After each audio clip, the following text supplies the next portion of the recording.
News of the late Paulo Tantoco's death revealed cocaine overdose and remains an open investigation. Since he's part of the First Lady's entourage, may we know if the First Lady will comment on this? And from the Malacanang po, the presidential sister released a statement.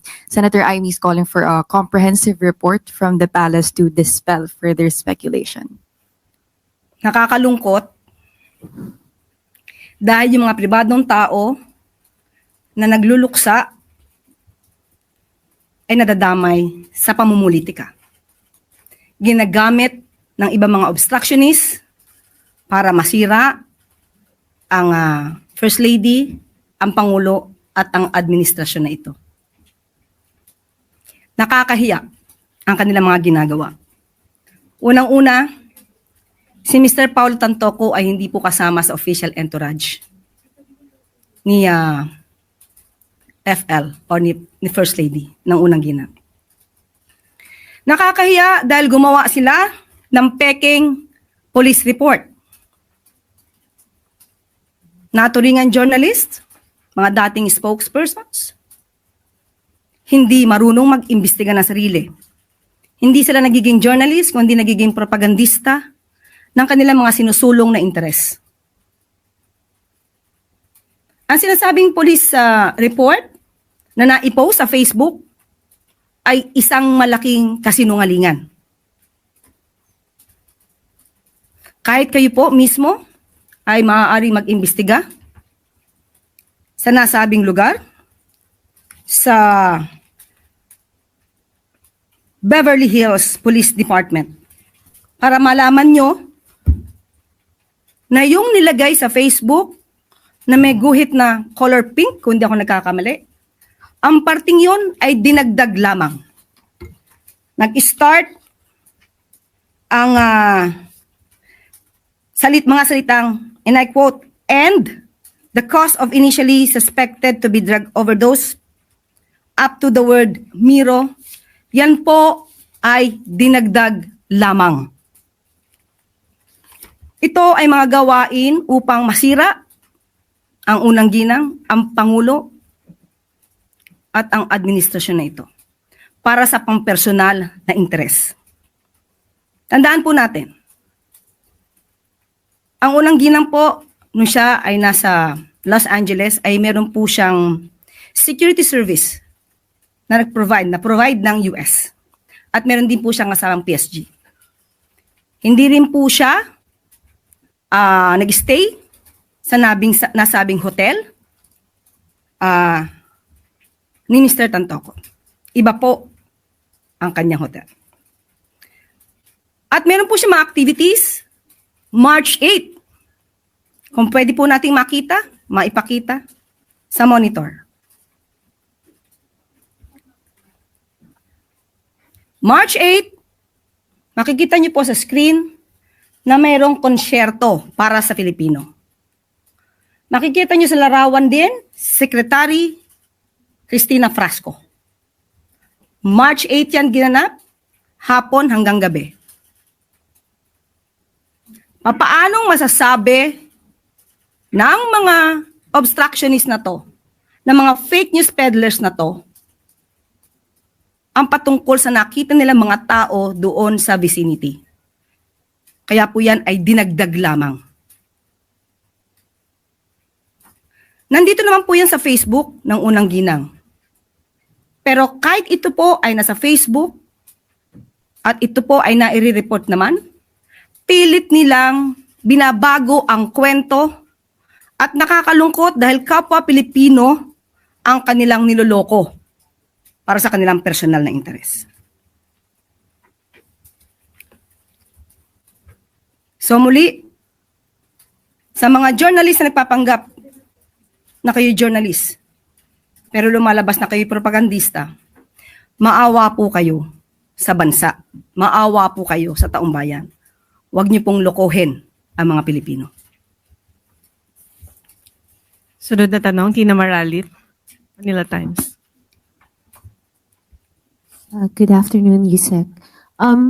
Last July 12, the country commemorated 9 years of the arbitral ruling on the West Philippine Sea favoring the Philippines, the Chinese Foreign Ministry again refused to recognize this and remarked that the arbitral decision is nothing but a piece of waste paper and fundamentally flawed with obvious mistakes.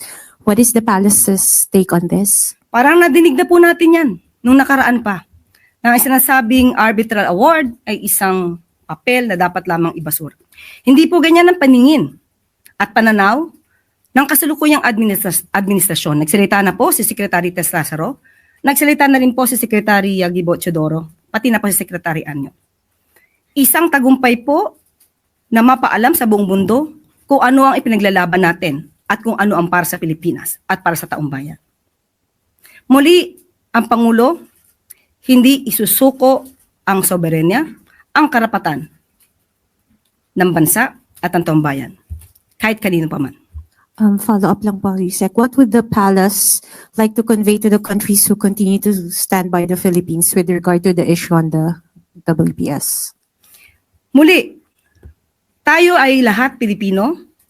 Dapat po tayo ay nagkakaisang ipaglaban kung anong meron tayo. Manatili po tayo maging pro-Philippines, makabansa, makabayan.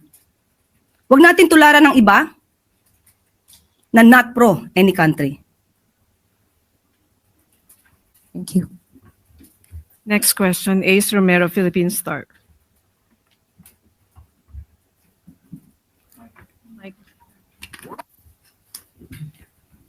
Yusek, a year after the ghost employee scandal at the Bangko Sentral, no, the two former monetary board members, Aquino and Tolentino, have not faced any charges. No, the BSP said no legal action was taken against them as the matter now lies with the office of the president. Since the president already emphasized the need to ensure accountability in the government, will he push for the filing of charges against the two former board members, monetary board members of BSP? Patungkol po sa mga criminal cases, yan po ay sakop na po ng ombudsman. Ang patungkol naman po sa administrative case ay sakop po ng Office of the President. Sila po ay natanggal at mutan academic na po ang patungkol sa administrative case. Okay, tignan na lang po natin kung may maisasampang kaso sa kanila na magmumula sa ombudsman. But will the Office of the President support any effort to file legal actions or criminal complaints against the two former officials of the central bank? Aaralan po yan dahil sa ngayon po tinanggal sila at yun naman po ang nais ng Pangulo. Ang nais ng Pangulo ay maging malinis ang kanyang administrasyon at kung may dapat na managot, dapat lang managot. Salamat po. Next, Rich Bon Quevedo, Tribune. Good morning, Yusek. Clarify ko lang po, ma'am, yung resignation po ni ERC. Mhm.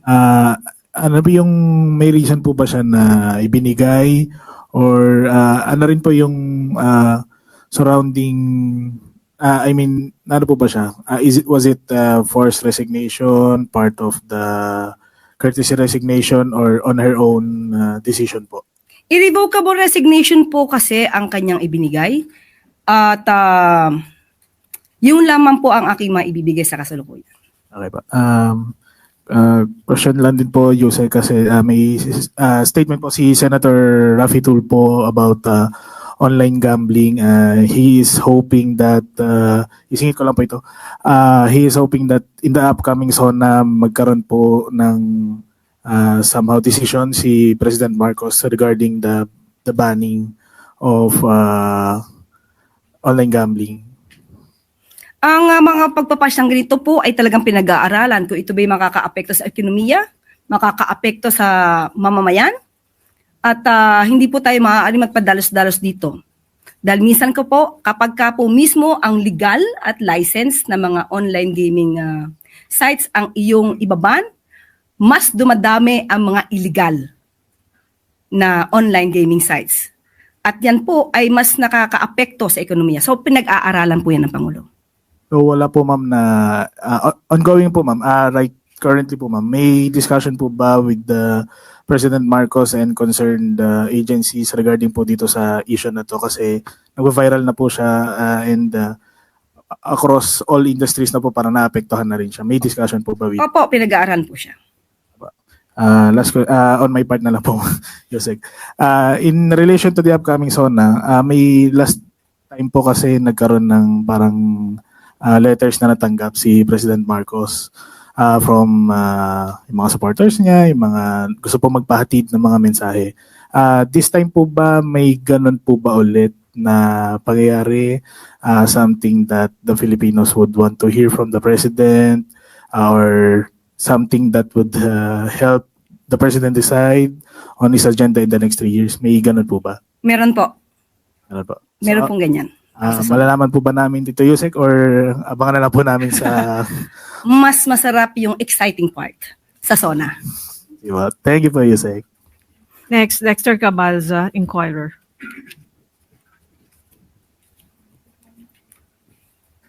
Good afternoon po, Yusek. About po dun sa Maltese passport po ni Secretary Gibo Teodoro, kahapon po nag-clarify na yung DND na Secretary Teodoro already renounced his citizenship, Maltese citizenship back in 2021. And they said na the motive of this rumor is clear and known to Sec Teodoro. The timing of the article adds to this motive. Can the palace comment on this, and what do you think? What does the palace think na motive for this rumor? Ang makakasagot po ng motibo na yan ay tanging sa Secretary Gibo Teodoro. Ang masasabi lamang po natin ngayon, the President gives the confidence to Secretary Gibo. Secretary Gibo still enjoys the trust and confidence of the President. But ano po ba, alam po ba to ni President Marcos Opo. beforehand? Alam po, kasi nasa records naman po yan. Even the COMELEC, pati po yung Commission on Appointments, alam po nila to. Next po, Marisol Halili, TV5. Yusek, magandang hapon. Just to follow up on Tantoco case, I would like to reiterate that Senator Amy Marcos issued a statement urging Malacanang to release a comprehensive report about what happened, the whereabouts of the First Lady. Do you see a need for this? Are you going to heed to this call? Nagsalita na po ako ngayon. Pinaliwanag na po natin lahat ng mga katotohanan. So, wag po tayo kasing maniwala masyado sa drama, sa gimmick, sa gawa-gawang kwento. Siguro din tayo po bilang miyembro ng media, kaya din po natin alamin kung ano ba talagang katotohanan dito.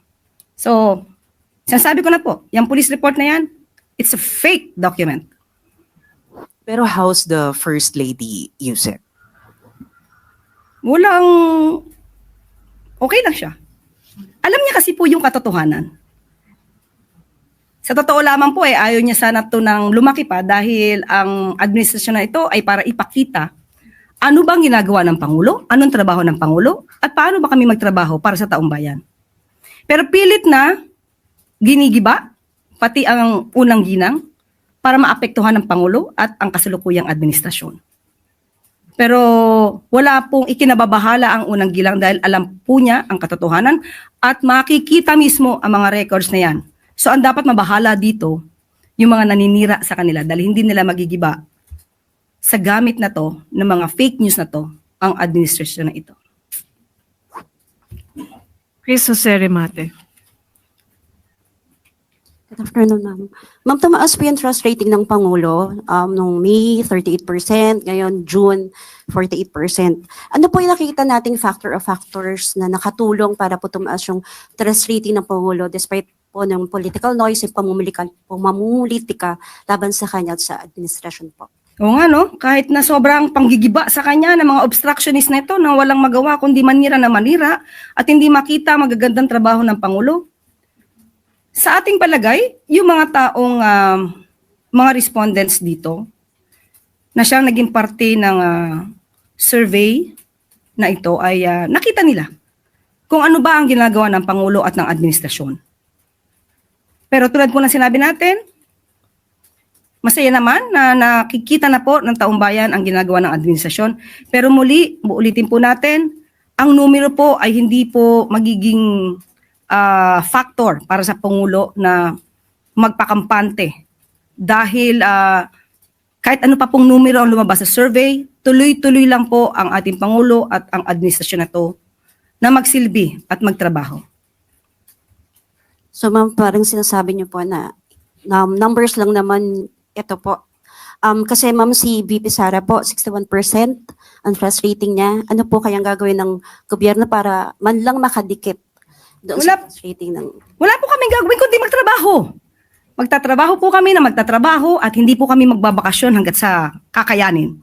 Trabaho lang ng trabaho. Thank you po. Sunod po, Chloe Cufana, Business World. Hi, Yusek. Updates naman po sa upcoming Washington trip ni PBBM. Sino-sino po yung mga imi-meet niyang mga community and 3 days, 4 days lang po ba siya doon or balak niya pa pong lumipad sa ibang part ng US? Okay, sa ngayon po, hindi po natin mabibigay yung detalye pero pagdating po niya, ibibigay po namin ng report. After Yun naman po talaga ang dapat. Kapag kayo nagbabiyahe, ibibigay namin ng report kung anong dapat na i-report para sa taong bayan. So after na po ng trip niya yung updates? Yes, opo. Thank you, sir. Asahan niyo po na magre-report siya. May mga ibang magtatanong. Christian Soares Radio sa Istrenta. Hi ma'am, follow up lang po doon sa resignation ni ERC Chair De Malanta. May confirmation na po ba kung tinanggap ito ni Pangulo? Actually, yun din po ang tinatanong ko kanina. Okay. Wala pa pong sagot sa akin at kapag ka po nagsabi na sa akin, kahit wala pong press briefing, mamaya po ay maibibigay ko sa inyo. Once naman nabigay po sa akin yung katugunan patungkol dyan. Thank you po. 2 questions, ma'am. Okay lang po. Tuesday nyo, DCWD.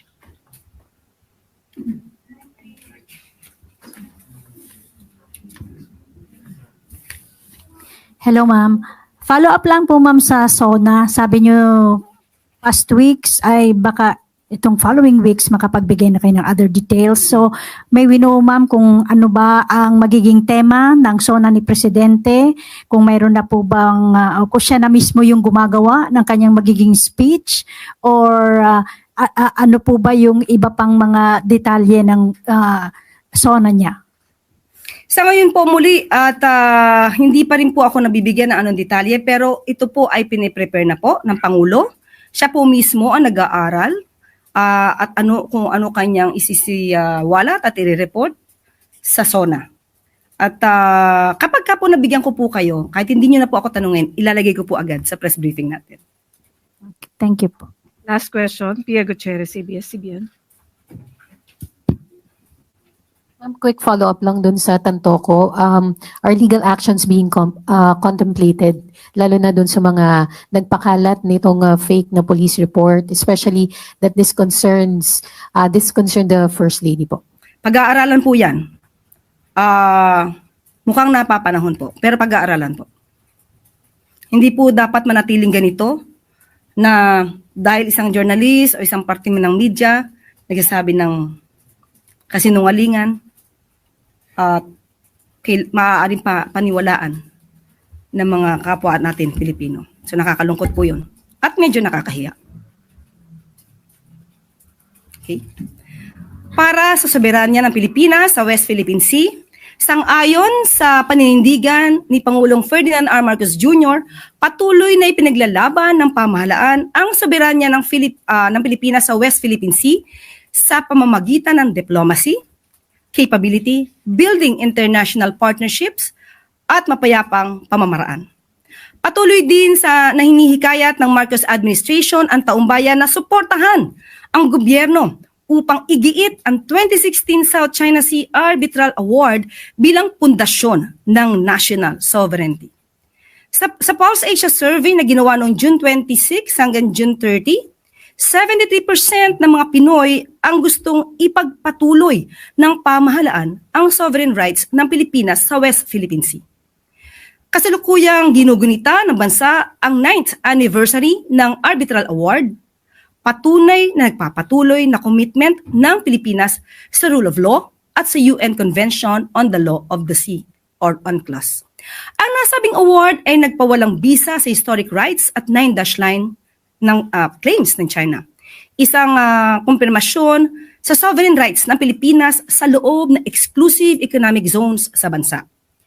Nilinaw din dito ang maritime status ng ilang mga features sa South China Sea at nakukundina sa panggugulo sa mga Filipino vessels at environmental destruction na dulot ng pagbuo ng mga artificial island.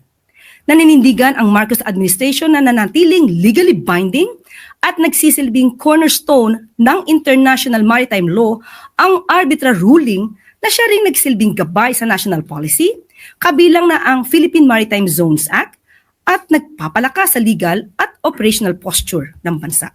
Sunod sa direktiba ni Pangulong Ferdinand R. Marcos Jr., mahigpit na binabantayan ng Philippine Coast Guard ang dalawang Chinese PLA Navy warships at ang China Coast Guard vessel na namataan sa layong 69 nautical miles sa Cabra Island, Occidental Mindoro, sa loob ng exclusive economic zones ng Pilipinas. Sa 9th anniversary ng 2016 na South China Sea Arbitral Award, nababahala si Foreign Affairs Secretary Maria Teresa Lazaro sa patuloy na hindi pagkilala ng China sa nasabing ruling at sa illegal, coercive at aggressive actions nito. Naniniwala si Secretary Lazaro na ang pagpapatatag ng kaayusang nakabatay sa mga alintuntunin at mga pagsulong ng arbitral award ay nakasalalay sa diplomasya. Sang-ayon din dito si Defense Secretary Gilberto Teodoro at naniniwala na ang pagdepensa sa sovereign rights at jurisdiction ng Pilipinas ay hindi isang act of provocation, kundi isang sacred at fundamental duty ng bansa at pagpapakita sa responsibilidad ng pamahalaan para sa bayan. Binigyan din ni Secretary Teodoro na ang liderato ni Pangulong Marcos Jr. ay kumikilala sa international law hindi bilang isang principle kundi bilang isang lifeline. Isang matibay na deklarasyon na ang tanging lehitimong gabay sa kilos ng mga bansa ay sa pamamayani ng batas at hindi kailanman ang pamumuwersa ng kapangyarihan. Ayon kay National Security Advisor Eduardo Año, hindi mabubura ang anumang uri ng pananakot at misinformation ang final at legally binding arbitral ruling. Kabiling na ito sa matatag na pandaigdigang batas at patuloy na nagsisilbing tanglaw para sa lahat ng peace-loving countries na nagtataguyod sa rule of law. Sa ilalim ng Marcos administration, kasama ang kapangyarihan ng international law, hindi aatras ang Pilipinas para sa laban sa soberenya sa West Philippine Sea. Naniniwala ka ba sa napanood mo ngayon? Kung naniniwala ka man or hindi, i-comment mo dito sa baba ng video na ito kung ano yung komento mo, no? Kung ano yung opinion mo, para naman lang sa ganun makita po natin lahat ang bawat komento, no? Suggestion ng bawat isa. So, thank you po. Ingat po kayo palagi.